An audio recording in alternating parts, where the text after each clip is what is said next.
Hello student, आज हम coordination compounds में स्टीरियो आइसोमर जो मैंने आपको पढ़ाया था उसका आगे मैं आपको कंटिन्यू कराऊंगा। ठीक है।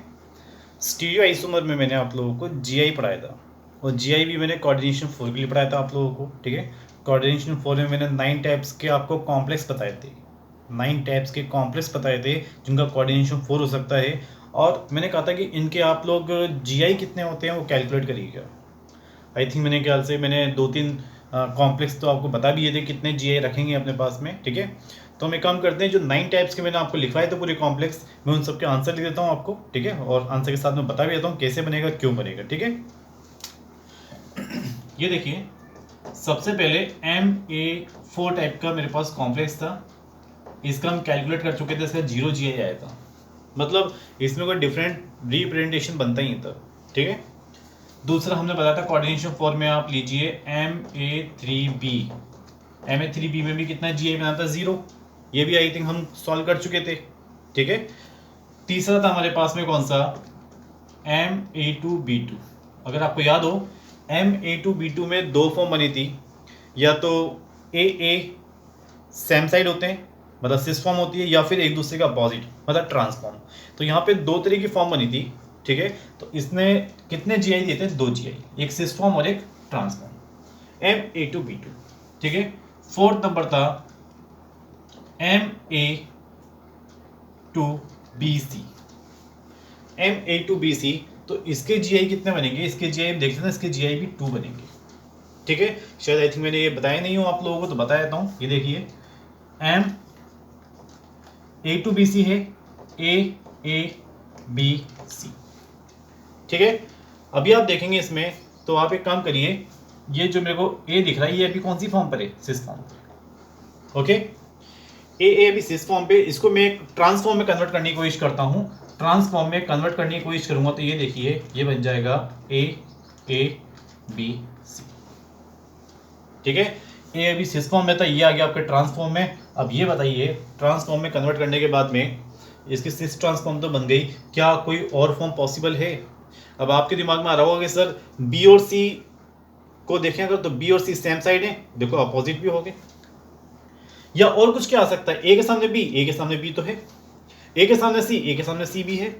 तो कहने का मतलब यहाँ पे हम देखें तो मेरे पास जब 2A दे रखे हैं तो मैंने इसी को पकड़ा, 2A को पहले मैंने इसको सिस फॉर्म पे रख के देखा, सिस फॉर्म पे रख के देख लिया।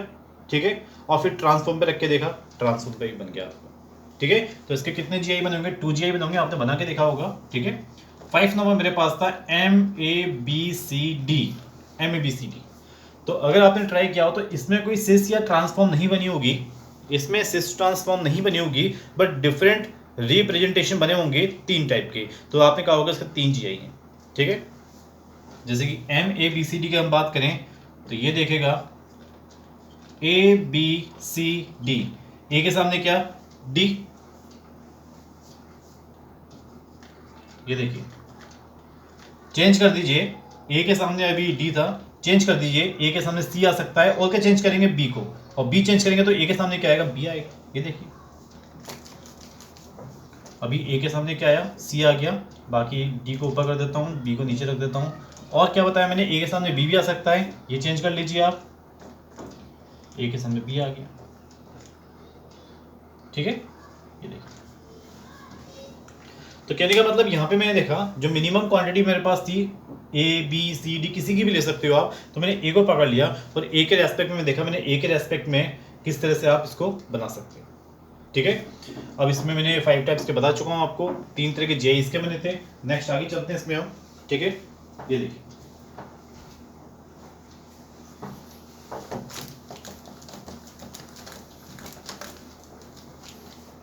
सिक्स टाइप मैंने आपको बताया था, 6 टाइप कौन सा था, MAA का होल ट्वाइस। और मैं आपको बता चुका था, ये जब मैं AA साथ में लिखूं तो इसका मतलब होता है ये बाइडेंटेड लिगेंड्स है, और बाइडेंटेड लिगेंड्स है, साथ में सिमेट्रिकल भी है, क्योंकि सिमिलर एटम्स लिए मैंने यहाँ पे इस लिगेंड्स को बताने के लिए।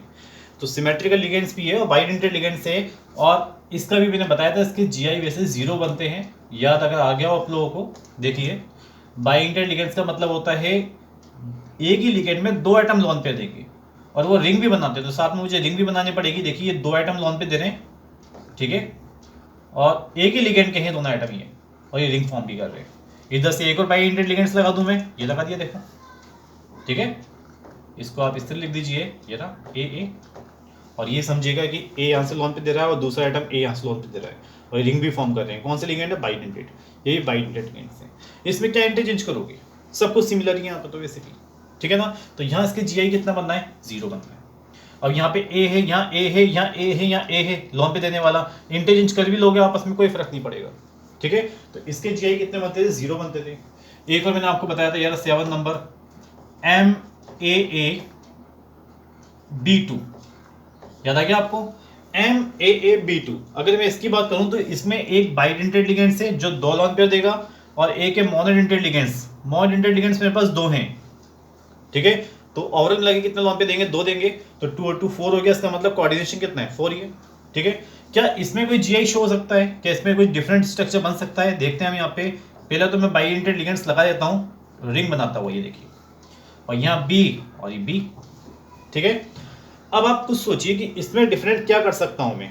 देखिए, अब आपके दिमाग में आ रहा होगा सर इस ए को आप वहां घुमा दीजिए और बी को यहाँ ले आइए। ऐसा पॉसिबल ही नहीं है। क्यों? क्योंकि ये बाइडेंटेड लिगेंड्स है, और दोनों एटम जो है ना इसके ए और ए आपस में लिंक है। समझ रहे हो मेरी बात को? ये बाइडेंटेड लिगेंड से ए, और बाइडेंटेड लिगेंड्स में एटम कंपाउंड भी रहते हैं, लिगेंड्स में रहते हैं, उनको आप सेपरेट नहीं कर सकते हो। ऐसा नहीं कि इस ए को उठा के वहां रख दो, नहीं, ये बाइडेंटेड लिगेंड से जुड़ा हुआ है आपस में पूरा, ठीक है। तो यहाँ से ए को हटा के उधर में शिफ्ट नहीं कर सकता, ठीक है। हाँ, ये जरूरी है कि मैं इन दोनों को आपस में इंटरचेंज कर सकता हूँ, लेकिन इंटरचेंज करने से क्या फर्क पड़ेगा? कुछ फर्क पड़ेगा नहीं।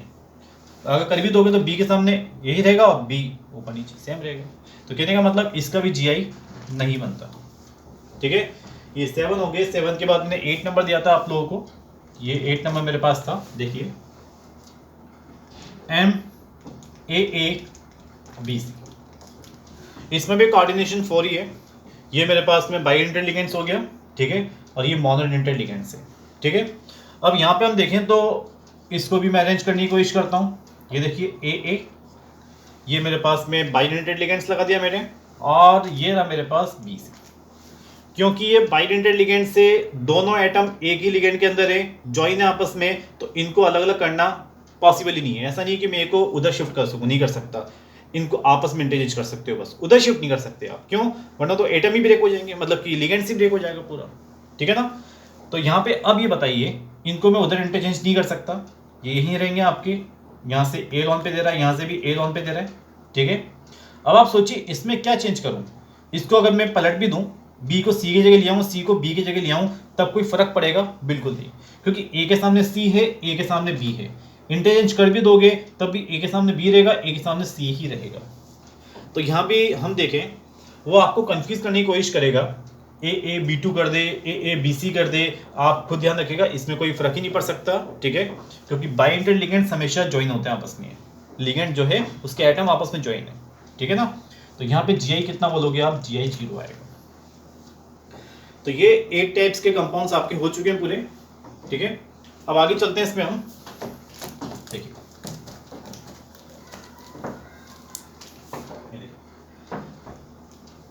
9 नंबर मेरे पास था ऊपर लिख देता हूं, MAB का होल थ्राइस। ये देखिए दोनों को साथ साथ लिखा है एटम्स को मैंने, तो इसका मतलब ये बाइडेंटेड लिगेंड्स है, और एटम्स भी डिफरेंट है AB। तो इसका मतलब क्या? बाइडेंटेड लिगेंड्स होने के साथ साथ ये अनसिमेट्रिकल लिगेंड्स है। अनसिमेट्रिकल लिगेंड्स मैंने बताए थे आप लोगों को, ग्लाइसिनेटो हो सकता है, ठीक है, DMG हो सकता है, एनीवन और भी चीज़ें हो सकती हैं, ठीक है। तो ये मेरे पास अगर बात करें अनसिमेट्रिकल लिगेंड्स हैं, ठीक है। तो बाइडेंटेड लिगेंड्स में लगाता हूँ, सॉरी ये 2 था यहाँ पे, AB का होल ट्वाइस था, तभी तो कोऑर्डिनेशन 4 होगा। तो ये देखिए AB ये दोनों ही बाइडेंटेड लिगेंड्स हैं, ठीक है। अभी आप ये एज्यूम करेगा, यहाँ से A लॉन पे दे रहा है, यहाँ से B लॉन पे दे रहा है, यहाँ से A लॉन पे दे रहा है, यहाँ से B लॉन पे दे रहा है, ठीक है।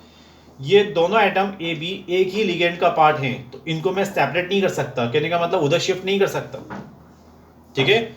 लिगेंड अपने लॉन पे दे रहा है, A यहाँ से दे रहा है, B यहाँ से दे रहा है, लेकिन ये अपनी पोजीशन चेंज तो कर सकते हैं। ये अपनी पोजीशन चेंज कर सकते हैं आपस में, जैसे A B से और B A से इंटरचेंज हो सकता है। और अगर इंटरचेंज होगा तो देखिए क्या बन सकता है, ये देखिए ए बी, ये ए है, ये बी है, ये आपके देखिए यहाँ पे बी या ए आ गया। क्यों? क्योंकि ये बी ए कर दिया मैंने। ऐसा क्यों यहाँ पे मैंने करा? यहाँ पे हम देखें इसमें तो इसको मैंने इंटरचेंज किया है। ये देखिए लिगेंड से, एक ही लिगेंड से, बाई इंटर लिगेंड से आपस में एटम्स की पोजीशन चेंज कर सकता हूँ लिगेंड्स के अंदर ही, बट मैं दूसरे लिगेंड के साथ इंटरचेंज नहीं कर सकता इसको, क्योंकि बाई इंटर लिगेंड से। ठीक है ना? तो यहाँ पे हम देखें तो यहाँ पे ऐसे आपको दिख रहा होगा ए के सामने बी और बी के सामने ए, लेकिन यहाँ देखें तो ए के सामने ए और बी के सामने बी, कुछ डिफरेंट बना तो आप बोलोगे इसका जीआई कितना होगा? यहाँ जीआई होगा कितना? ठीक है, तो आप अपनी एक टेबल बना सकते हो कोऑर्डिनेशन 4 के लिए। MA4 कितना जीआई? 0। MA3B कितना जीआई? 0। MA2B2 कितना जीआई? 2। MA2BC, A2BC था, कितना जीआई था? 2 था। MABCD कितना जीआई? 4। MAA का होल ट्वाइस कितना जीआई? 0। MAAB2 कितना जीआई? 0। MAABC कितना जीआई? 0। और MAB का होल ट्वाइस कितना जीआई? 2। तो ये पूरे टेबल बना सकते हो आप लोग ये। ठीक है, तो इससे क्या रहेगा, आपके सामने एक पूरा परफॉर्मर रहेगा सामने एकदम से। ठीक है ना? तो माइंड में भी रहेगा कि हाँ कभी कोई कंपाउंड आ गया इस तरह का, ठीक है, तो आप एकदम जज करके बता सकते हो हाँ भाई कितने जीआई होंगे। वहाँ बनाने तो बैठोगे नहीं आप जीआई। ठीक है ना? तो यहाँ पे हम देखें, अगर आपको मैं एक और चीज़ बताऊँ इसमें, जैसे दिया मैंने यहाँ पे, मान लीजिए मैंने दिया PT NH3 का whole twice Cl2, PT NH3 का होल ट्वाइस Cl2 दिया मैंने। ठीक है, ये बताइए ये किस तरह का कॉम्प्लेक्स है? मैं आइडेंटिफाई करना सिखा रहा हूँ, ये किस तरह का कॉम्प्लेक्स है। ये देखिए M मोनोडेंटेड लिगेंड्स होता है, ये भी कौन सा लिगेंड है? मोनोडेंटेड। तो ये किस टाइप होगा? M, ये क्या लिखूं? A2, ये कौन सा लिखूं? B2, कितना जीआई बोलोगे? 2। तो आइडेंटिफाई आपको करना चाहिए, आना चाहिए। ठीक है ना? तो कर सकते हैं आइडेंटिफाई आप लोग। ठीक है, आगे चलते हैं इसमें। ये कोऑर्डिनेशन 4 खत्म हो गया, अब मैं कोऑर्डिनेशन 6 में हूँ। जो मैंने बताया था कोऑर्डिनेशन 6 काफ़ी इंपॉर्टेंट है। ठीक है, तो उसी पे हम देखेंगे आगे क्वेश्चंस वगैरह। ठीक है, उससे पहले मैं आप लोगों को थोड़ा सा ऑप्टिकल आइसोमरी बता दूं इसमें। ठीक है, आप लोगों ने ऑप्टिकल एक्टिव की डेफिनेशंस पढ़ी होगी। ऑर्गेनिक केमिस्ट्री में ऑप्टिकल एक्टिव कौन से होते हैं? जिनके पास कायरल सेंटर हो, साथ में POS और COS एब्सेंट हो। ओके, ये हम ऑर्गेनिक केमिस्ट्री में सीखते हैं आइसोमरिज्म में। बट कोऑर्डिनेशन कंपाउंड्स में कोई कायरल कार्बन वगैरह ऐसा कुछ नहीं होता है। यहाँ आपको केवल POS चेक करना है, COS भी नहीं, केवल क्या चेक करना है? POS। कोऑर्डिनेशन कंपाउंड में आइसोमरिज्म में अगर कोई ऑप्टिकल एक्टिव होगा तो वो कब होगा? जब POS एब्सेंट होगा। POS का मतलब समझते हो? Plane of symmetry. अब ये बताइए कोऑर्डिनेशन 4 वाले कंपाउंड जो है उनका स्ट्रक्चर कैसा होता है? उनका स्ट्रक्चर होता है स्क्वायर प्लेनर।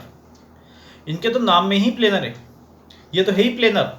स्क्वायर प्लेनर मतलब प्लेनर स्ट्रक्चर्स, और जो प्लेनर होंगे तो उसमें तो ऑलरेडी POS होगा ऐसे। जो नाम ही प्लेनर है इसका मतलब क्या है? वो तो प्लेन ऑफ सिमेट्री रखेगा ऐसे। तो याद रखिए कोऑर्डिनेशन 4 वाले जो कंपाउंड होते हैं कौन से? DsP2 वाले, मतलब कौन से? स्क्वायर प्लेनर वाले, जो GI शो करते हैं। मोस्ट ऑफ GI शो करते हैं, ऐसा नहीं सारे GI शो करते हैं, जो GI शो करते हैं। ठीक है, उनमें POS प्रेजेंट होता है। अगर POS प्रेजेंट होगा, प्लेन ऑफ सिमेट्री प्रेजेंट होगी, तो वो क्या रहेंगे? Optical inactive. वो हमेशा क्या रहेंगे? Optical inactive. तो इस चीज को माइंड में रखिए हमेशा। DsP2 वाले कोऑर्डिनेशन 4 वाले कंपाउंड जो है उनके नाम में ही POS है। जब नाम में ही POS हो इसका मतलब क्या है? उनमें प्लेन ऑफ सिमेट्री रहेगी। ठीक है, और ऑप्टिकल क्या रहेंगे? फिर वो इनएक्टिव रहेंगे। ठीक है, चलिए अब आगे चलते हैं, ये आपको समझ में आ गया हो तो। ठीक है,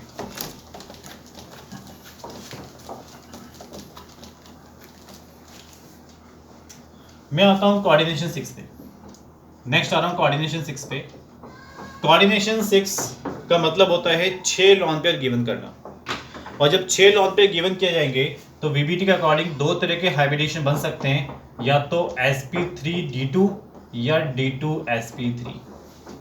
ठीक है, आप टेंशन मत लीजिए, ये हाइब्रिडेशन हम आगे पढ़ने वाले हैं VBT में, valence bond theory next topic आ रहा है। ठीक है, तो दो तरह के हाइब्रिडेशन पॉसिबल हैं, एक तो sp3d2 या फिर d2sp3।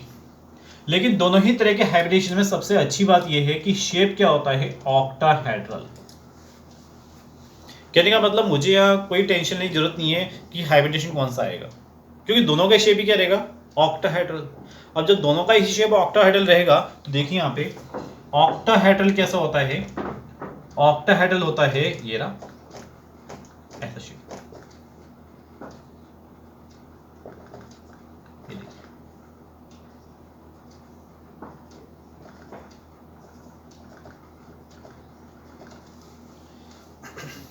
ये दिख रहा होगा आप लोगों को, जनरली मैं आप लोगों को बताया था। ये देखिए यहाँ लिगेंड अपना लॉन पे देगा, यहाँ से लिगेंड अपना लॉन पे देगा, यहाँ से लिगेंड अपना लॉन पे देगा, यहाँ से लिगेंड अपना लॉन पे देगा, ये लिगेंड अपना लॉन पे देगा और ये लिगेंड अपना लॉन पे देगा। ठीक है, मतलब ये जो चार लिगेंड्स अपने लॉन पे देंगे वो एक ही प्लेन में होंगे, एक ही प्लेन में होंगे, मतलब एक ही प्लेन में।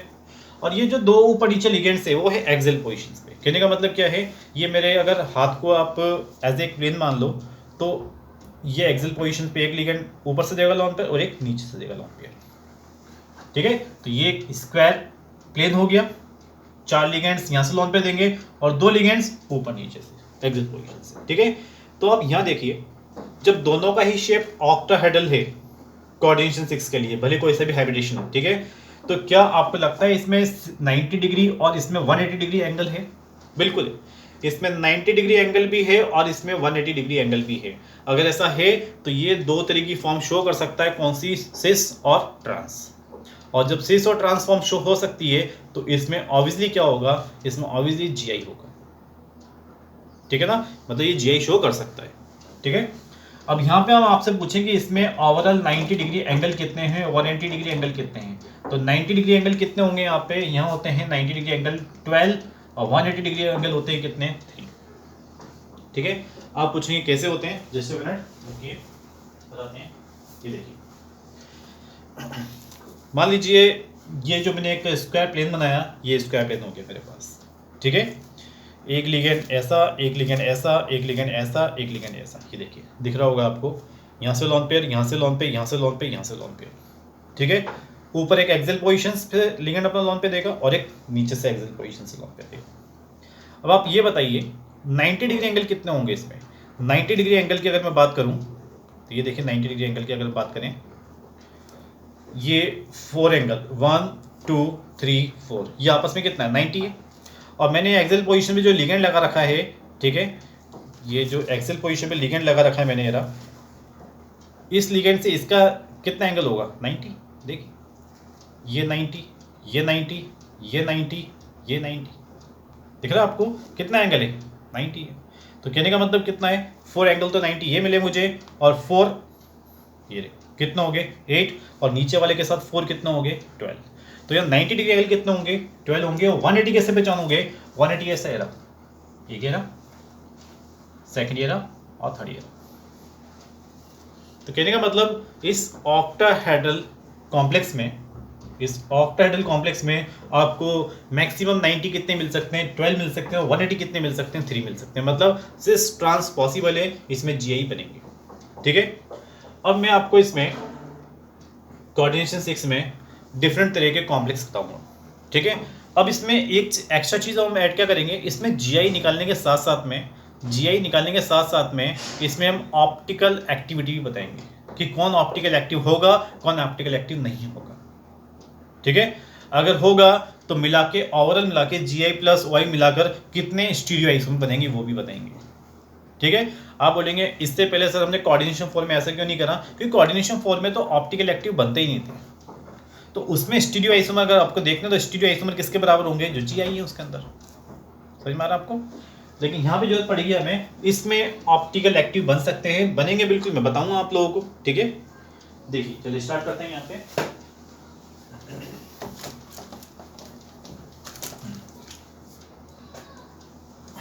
सबसे पहला कॉम्प्लेक्स आ रहा है आपके पास में MA6, ये सबसे पहला कॉम्प्लेक्स है MA6। ठीक है, कोऑर्डिनेशन दिख रहा हो, कोऑर्डिनेशन नंबर आपको कितना दिख रहा है, इसमें 6 दिख रहा है, क्योंकि 6 लॉम पे जा रहे हैं। सारे लिगेंड्स एक ही टाइप के हैं। यहाँ देखिए इसका मैं शेप बनाने की कोशिश करता हूँ, ये ए ए ए ए ए ए। अब आप अगर इसमें देखें, इसमें क्या आपको लगता है इसमें कोई जीआई शो हो सकता है क्या? इसमें डिफरेंट कोई स्ट्रक्चर्स बन सकता है? पॉसिबल है? बिल्कुल नहीं, इसमें कोई डिफरेंट स्ट्रक्चर ही पॉसिबल नहीं है। आप ए को कहीं भी इंटरचेंज करिए, इंटरचेंज करने से क्या फर्क पड़ जाएगा? ए के सामने हमेशा क्या रहेंगे? ए ही रहेंगे। तो यहाँ जीआई तो पॉसिबल ही नहीं होगा, जीआई तो पॉसिबल नहीं होगा। कितना रहेगा? 0 रहेगा। ठीक है। रही बात ऑप्टिकल एक्टिव की, तो मैंने आप लोगों को बताया था ऑप्टिकल एक्टिव कब होगा? जब पीओएस एब्सेंट रहेगा। ठीक है ना। अब इसमें हम बात करें तो इसमें पीओएस आप लोगों को दिख रही होगी। पीओएस का मतलब होता है जब आप किसी प्लेन से किसी कॉम्प्लेक्स को आप कट करेंगे, ठीक है, और कट करने के बाद उस प्लेन के दोनों तरफ क्या मिले? आपको सिमेट्री मिले। तो आप यहाँ देखिए, इसे स्क्वायर, ये स्क्वायर जो है मेरे पास एज ए प्लेन जिसमें लिगेंड्स है, आप स्क्वायर के बेसिस पे इसको कट करिए, तो ऊपर नीचे क्या दिखेगा? ए दोनों क्या है? सिमेट्रिकल है। तो क्या मिला आपको? पीओएस मिला। तो इसमें ऑप्टिकल एक्टिव क्या रहेगा? 0 रहेगा। क्या रहेगा? ऑप्टिकल एक्टिव 0 रहेगा। अब एक नई चीज मैं आप लोगों को बताता हूं, ठीक है। आप खुद ही सोचिए दिमाग लगा के, ये कौन सी फॉर्म है एक्सेल पोजीशन वाली? क्या आपको लगता है एक्सेल पोजीशन वाली फॉर्म कौन सी हो सकती है? एज ए ट्रांस हो सकती है, एज ए ट्रांस हो सकती है एक्सेल पोजीशन वाली, क्योंकि वो आमने सामने होती है, 180 डिग्री एंगल पे होती है। तो आप सोचिए दिमाग से, जब भी कोई ट्रांसफॉर्म, एज ए ट्रांसफॉर्म में सिमिलर एटम्स अगर होंगे ए और नीचे भी क्या है? ए, तो आप स्क्वायर को एज ए, जो स्क्वायर प्लेनर है उसको एज ए प्लेन में ले जाओ पूरा, तो ऊपर नीचे क्या देखेंगे? Similar atoms. तो उसमें क्या होगी? फिर पीओएस होगी। तो एवरी ट्रांसफॉर्म, मैं यहाँ पे कमेंट लिख रहा हूँ, उस चीज को याद रखना हमेशा, एवरी ट्रांसफॉर्म हैविंग पीओएस, हर एक ट्रांसफॉर्म पीओएस रखती है, और जब पीओएस रखेगी तो क्या होगा? Optical inactive. क्या कहलाएगा वो? ऑप्टिकल इनएक्टिव कहलाएगा। ठीक है ना। तो आगे जितने मैं कॉम्प्लेक्स कराऊंगा तो उसमें जब भी हम डिफरेंट स्ट्रक्चर्स बनाएंगे तो वहां पे आप जज कर लेना कोई ट्रांसफॉर्म तो एग्जिस्ट नहीं कर रही। अगर कोई ट्रांसफॉर्म एग्जिस्ट कर रही हो, 180 डिग्री एंगल पे सिमिलर आइटम्स आ रहे हो, तो वहाँ कंफर्म क्या आ सकता है? पीओएस। और पीओएस आएगा तो वो क्या रहेगा? ऑप्टिकल इनएक्टिव रहेगा। फिलहाल यहाँ तो अभी हम देखें तो इसमें तो पीओएस क्या है? प्रेजेंट है वैसे भी, इसमें तो पीओएस प्रेजेंट है इसमें। ठीक है। तो ये तो क्या रहेगा? ऑप्टिकल इनएक्टिव है। तो ऑप्टिकल इनएक्टिव का मतलब क्या है? ऑप्टिकल एक्टिव कितना हुआ? 0। ये ऑप्टिकल इनएक्टिव है। ठीक है। स्टीरियो आइसोमर कितना बोलोगे? इसके 0 ही बोलोगे ना। जीआई ना ऑप्टिकल एक्टिव, तो स्टीरियो आइसोमर कितना बना? 0 बना। ठीक है।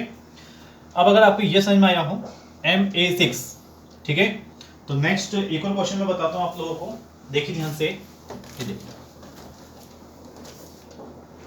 एक और देखिए, MA4B2, MA4B2 की अगर हम बात करें, MA4B2 की कोऑर्डिनेशन कितना है? 6। 4 लोन पेयर ए दे रहा है, 2 लोन पेयर कौन दे रहा है? बी दे रहा है।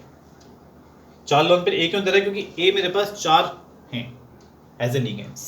कौन से लिगेंड्स? Monodentate ligands. चलिए देखते हैं ये जीआई देंगे या नहीं देंगे। ए बी, ठीक है। मैंने एज ए ऑक्टाहेड्रल बनाने की कोशिश करी। मैंने इसमें देखा कि सबसे पहले बी और बी कौन सी फॉर्म पर है? एज ए सिस फॉर्म पर है। क्यों? 90 डिग्री एंगल है दोनों के बीच में। बी और बी सिस फॉर्म पे है। इसमें चेंज क्या कर सकता हूँ? इसमें चेंज मैं बी के लिए कर सकता हूँ, क्योंकि बी अभी सिस फॉर्म पे, बी ट्रांसफॉर्म पे आ सकता है। बी किस पे आ सकता है? ट्रांसफॉर्म पे आ सकता है। ठीक है। ए तो ऑलरेडी पहले सिस और ट्रांसफॉर्म पे तो ऑलरेडी पहले सही है। आप बी को अगर देखें तो बी अभी एज ए सिस फॉर्म पे, ट्रांसफॉर्म पे आ सकता है, तो ट्रांसफॉर्म पे लिया है। हम इसको इंटरचेंज कर दें। देखिए इंटरचेंज आप लोग अपना आप कर लिया करिए, कोई दिक्कत नहीं है। ठीक है। ऑर्गेनिक केमिस्ट्री पढ़ते होंगे, ये कॉन्फिगरेशन आइसोमर होते हैं, इसमें बॉन्ड ब्रेकिंग करके इंटरचेंज किया जाता है। ठीक है। तो यहाँ मैंने इंटरचेंज किया। अब आप ये बताइए, कुछ डिफरेंट दिखा? बिल्कुल दिखा। यहाँ बी और B similar as A cis form, और बी और B opposite as A trans form. तो यहाँ जीआई कितने एग्जिस्ट कर रहे हैं? जीआई हैं कितने? 2। आप बोलेंगे ज्योमेट्रिकल आइसोमर सर हमें 2 मिले, बट मैं आपसे बोलूं ऑप्टिकल एक्टिव कितने मिले? अब आप खुद सोचिए। देखिए पीओएस देखने में काफ़ी प्रॉब्लम आती है बच्चों को। ठीक है। तो मैंने अभी वो ट्रांस वाला कंसेप्ट सिखाया ना, वो सबसे बेस्ट है। पहले कंसेप्ट तो वही अप्लाई कर दो। अगर वही अप्लाई नहीं होता तो फिर आपको एक बार सोचना पड़ेगा 3D में कि इसमें पीओएस होगा नहीं होगा। ठीक है, सबसे पहले इसमें कंसेप्ट अप्लाई करूँ तो बी का ट्रांस दिख रहा है आपको, इसमें एज ए बी का ट्रांस दिख रहा है, बी का ट्रांस दिख रहा है, तो ये पूरा जो स्क्वायर है ये एज ए प्लेन में चली आएगा, ऊपर नीचे बी, तो क्या आ गया, पीओएस आ गया। तो आप बोल सकते हो इसमें पीओएस प्रेजेंट है। इसमें देखें तो इसमें ए का ट्रांस है, ट्रांस तो है भाई, कोई से भी ट्रांस होना चाहिए, ए का ट्रांस है तो इसमें पीओएस क्या रहेगा, इसमें पीओएस प्रेजेंट है। जब दोनों में ही पीओएस प्रेजेंट है तो इसमें ऑप्टिकल एक्टिव कितने रहेंगे, 0। तो ये जीआई तो 2 बने बट ऑप्टिकल एक्टिव कितने हैं, 0। तो स्टीरियो आइसोमर कितना बोलोगे आप, स्टीरियो आइसोमर कितना होगा, 2 होगा। समझ में आ रहा है आपको, Ma4B2 ये जो मैंने बताया आप लोगों को। ठीक है, चलिए एक और देखते हैं इसमें, ये देखिए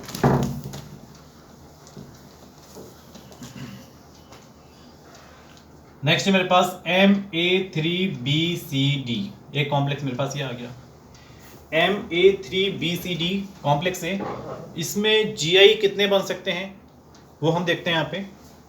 सबसे पहले देखिए एम, क्या करें हम, एक काम करते हैं, ए को पहले मैं सिस फॉर्म पे पकड़ लेता हूँ।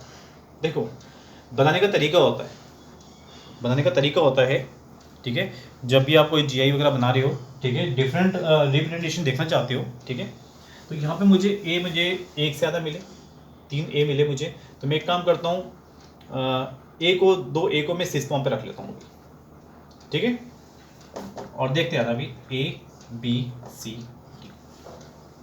अब देखिए यहाँ से मुझे डिफरेंट करने में ईजिली रहेगा काफ़ी। कैसे, ये देखिए अभी आप यहाँ पे देखें तो ए के सामने क्या आ चुका है, डी दिख रहा है आपको, सिस फॉर्म पे पकड़े हुए, इसको सिस फॉर्म पकड़ रखा है मैंने ए को, ए के सामने आ चुका है डी, ठीक है, ए के सामने सी भी आ चुका है, ए के सामने बी भी आ चुका है। क्या नहीं आया है, कुछ डिफरेंट सोचो, ए के सामने डी आ चुका है, ए के सामने सी भी है, ए के सामने बी भी है, क्या नहीं आया है, क्या आपको लगता है बी के सामने सी नहीं आया अभी तक, तो आप बनाओ, इसको सिस फॉर्म पे रखना, वैसे इसको चेंज मत करना, अभी चेंज करोगे वहीं परेशानी में आ जाओगे।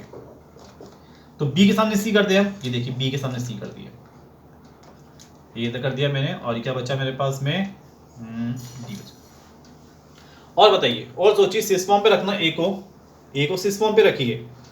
अब बताइए, आपने ए के सामने डी स्टार्टिंग में देख लिया था, ठीक है, ए के सामने सी भी था, ए के सामने बी भी था, चलो ए का रोल तो खत्म हो गया था, फिर बी का रोल देखा, बी के सामने क्या है, सी आ गया, ठीक है, बी के सामने सी आ गया, और क्या नहीं आया अभी तक, अभी आप देखें इसमें सी के सामने डी नहीं आया, देखिए सी के सामने डी नहीं आया, तो बना सकते हैं यहाँ पे आप, ये देखिए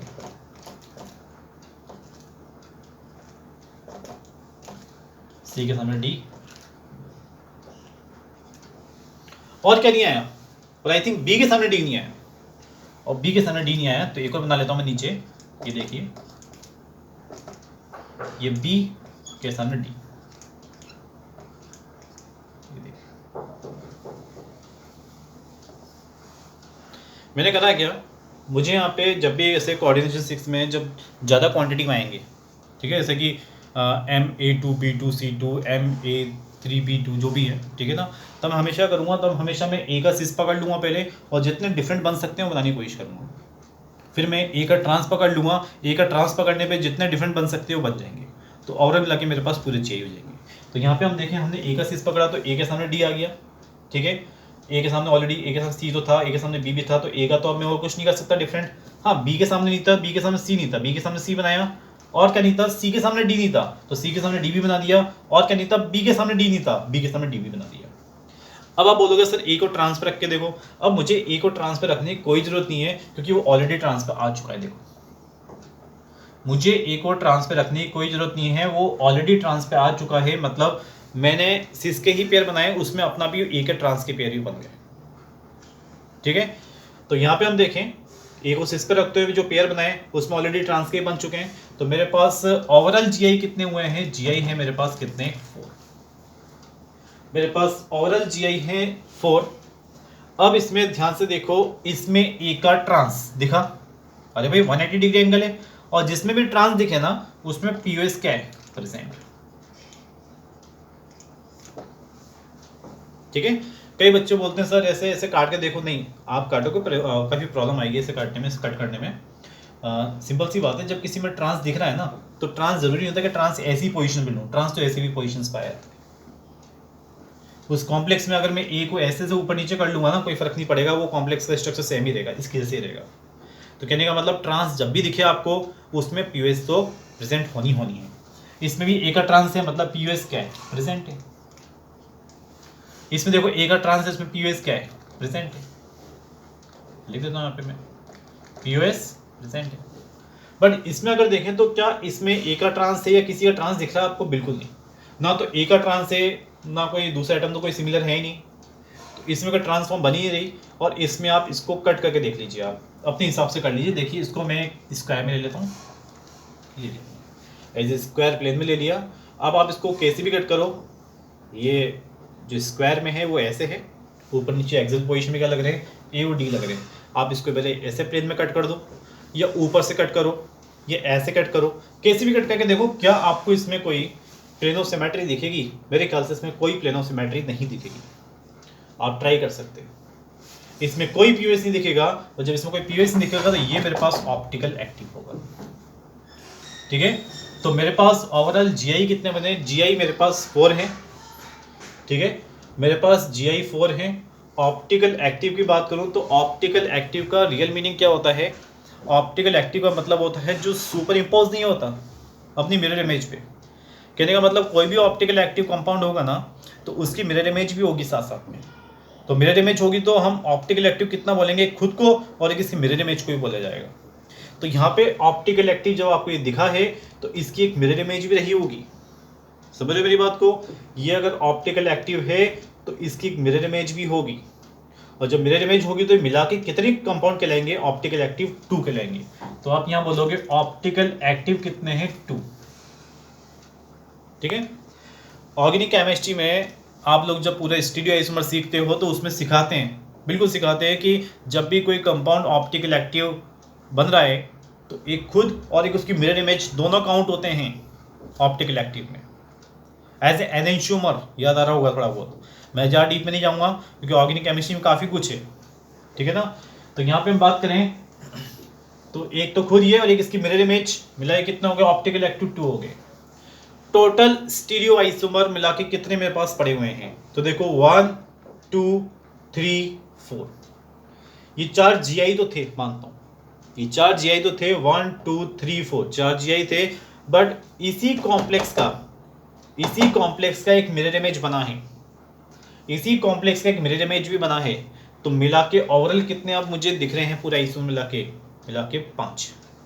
1 2 3 4 के साथ इसका एक मिरर इमेज भी मिला के कितना हो गया? ऑप्टिकल स्टीरियो आइसोमर कितना हो गए? मिला के 5 हो गए। ये देखिए स्टीरियो आइसोमर कितना हो गए? 5।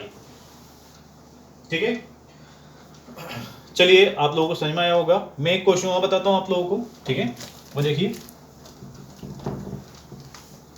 ये देखिए मैं एक और कॉम्प्लेक्स देता हूं Ma2B2C2।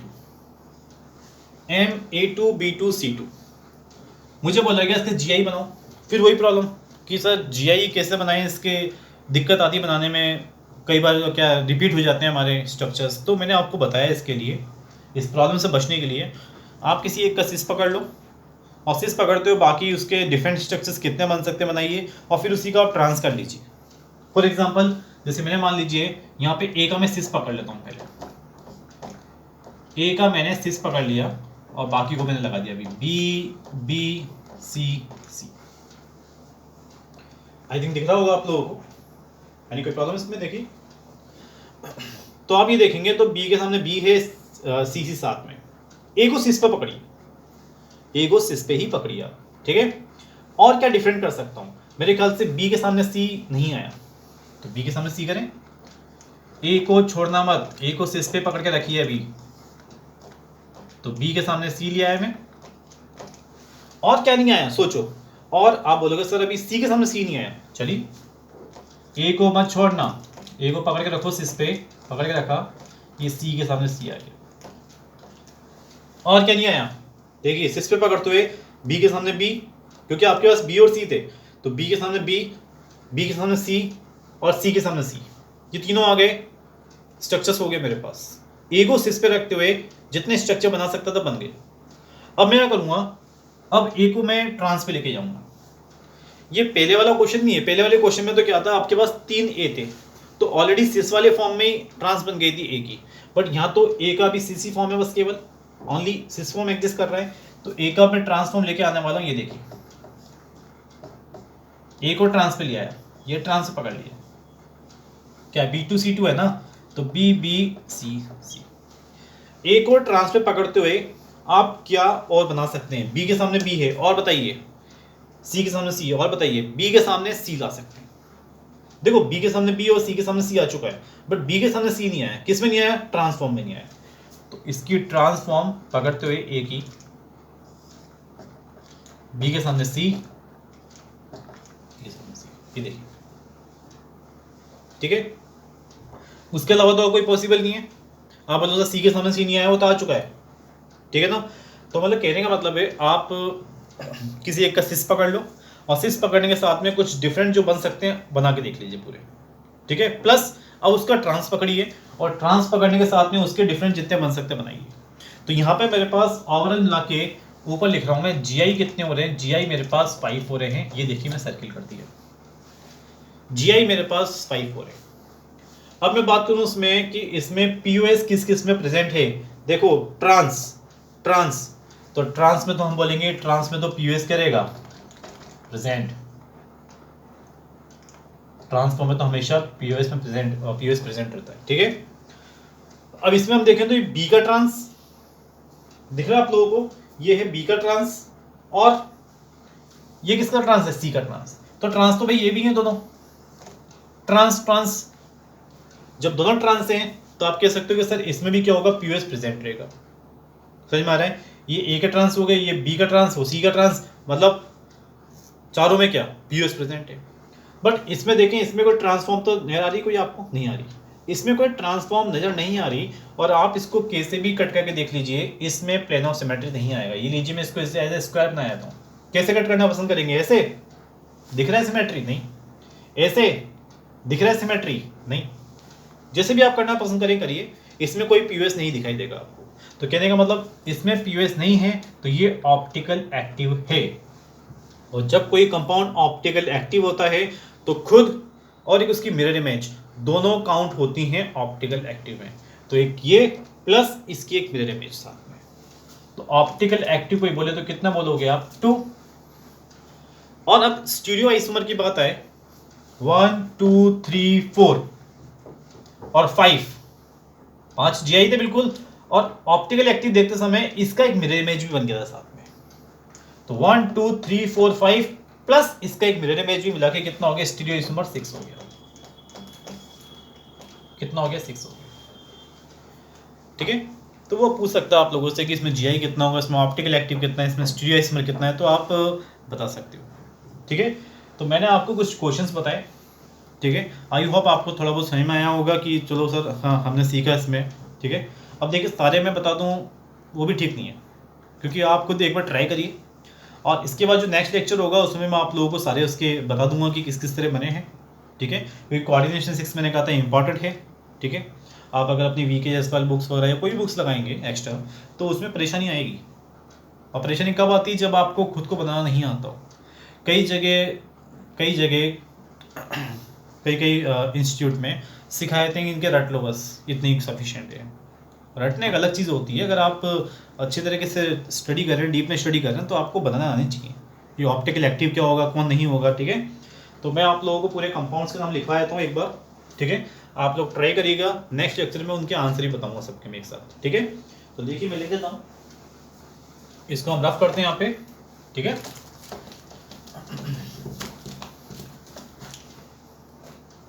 ये देखिए टेबल बनाइएगा पूरी आप, MA6 से स्टार्ट करना, MA6, दूसरा होगा MA5B, तीसरा होगा आपका MA4B2, ठीक है। MA4B2, हाँ ये पॉसिबल है कि मैंने सारे बना दिए तीनों मैंने, उसके बाद के दे रहा हूँ आप लोगों को मैं। MA3BCD, ये भी आई थिंक मैंने बता दिया आप लोगों को, कोई बात नहीं, आगे चलते आइए। 5 नंबर है आपके पास MA2B2C2, ये भी मैंने अभी आपको रिसेंटली बताया है, ठीक है। इसमें जरा गौर करेंगे ना आप तो सब में कोऑर्डिनेशन 6 ही दिखाई देगा, किसी में भी देख लीजिए। तो जितने कॉम्प्लेक्स मैं पॉसिबल कॉम्प्लेक्स बता रहा हूँ सारे कोऑर्डिनेशन 6 वाले, ठीक है। यहाँ तक आप सीख चुके हो, आगे वाले आपको खुद को ट्राई करने दे रहा हूँ मैं आपको आगे। MA2B2CD 7 नंबर है आपका MA2BCDE, ये देखिए ज़्यादा तो नहीं हो गए, 2 3 4 5 6, सही है बिल्कुल। 8 नंबर देखिए MABCDEF, कोऑर्डिनेशन 6 ही है, देख लीजिएगा ध्यान से, ठीक है। 9 नंबर देखिए MA3B3, ये भी नहीं आया है ना। MA3B3 को आप ट्राई मत करिएगा क्योंकि ये एक्सेप्शनल केस में आता है, इसको मैं ही समझा दूंगा नेक्स्ट लेक्चर में, ठीक है ना। बाकी आप लोग आराम से ट्राई कर सकते हैं। 10 नंबर देखिए MAA का होल ट्वाइस होल थ्राइस, तभी तो कोऑर्डिनेशन कितना होगा 6 होगा। 11 देखिए MAA का होल ट्वाइस B2, इस ब्रैकेट में जब मैं 2 एटम्स लिख दूं उसका मतलब समझ जाएगा वो बाइडेंटल लिगेंड से, ठीक है। 12 नंबर आपका MAA का होल ट्वाइस BC, ठीक है। 13 आपका MAA B4, MAA मतलब क्या बाइडेंटल लिगेंड्स B4, 13 हो गए मेरे पास। ये देखिए 14 देखिए, 14 देखिए MAA B3C, कोऑर्डिनेशन चेक करिए फटाफट से। ए की बाइडेंटल लिगेंड से कोऑर्डिनेशन कितना 2 होगा, यहां से कितना हो गया 5 और 1 6, ओके बिल्कुल सही है, ठीक। आगे चलते हैं इसमें 15 नंबर आपका MAA B2C, ये भी कोऑर्डिनेशन 6 का ही है। B2C2 लिखा है, इसका मतलब क्या है, ये बाइडेंटल लिगेंड्स कितने लोन पे, 2, ये 2 लोन पे देंगे, 2 लोन पे देंगे तो कोऑर्डिनेशन 6 हो गया, ठीक है। 16 नंबर है आपका MAA BCDE, ये देखिए। और 17 नंबर है आपका MAB का होल थ्राइस, ये देखिए 70 नंबर को ध्यान से देखना, ये अनसिमेट्रिकल वाला बाइडेंटल लिगेंड्स है, ठीक है। यहाँ पर अगर हम बात करें तो ये 17 मैंने कॉम्प्लेक्स लिखे हैं। 17 कॉम्प्लेक्स में आप लोगों को रफ में क्या करना है, इनके GI बनाने और टेबल में GI लिखना है, कितना GI बना प्लस कितना ऑप्टिकल एक्टिव बना वो भी लिखना है। ऑप्टिकल एक्टिव बन जाए तो आप ये देखना उसमें स्टीरियो इसमें कितना बना। तो ओवरऑल मिला के 17 जो क्वेश्चंस लिखे हैं मैंने, 17 क्वेश्चंस का पूरा डाटा आप तैयार करिए, ठीक है। नेक्स्ट लेक्चर में आप लोगों को पूरा इसके बारे में बता दूंगा, ठीक है, कि कौन से क्या आंसर होंगे इनके और क्या क्या स्टीरियो इसमें बनेंगे। उसके अलावा मैं कुछ एग्जाम में जो क्वेश्चंस आए हुए हैं इसके ऊपर वो भी डिस्कस करेंगे, ठीक है। बताइए आप, थैंक यू।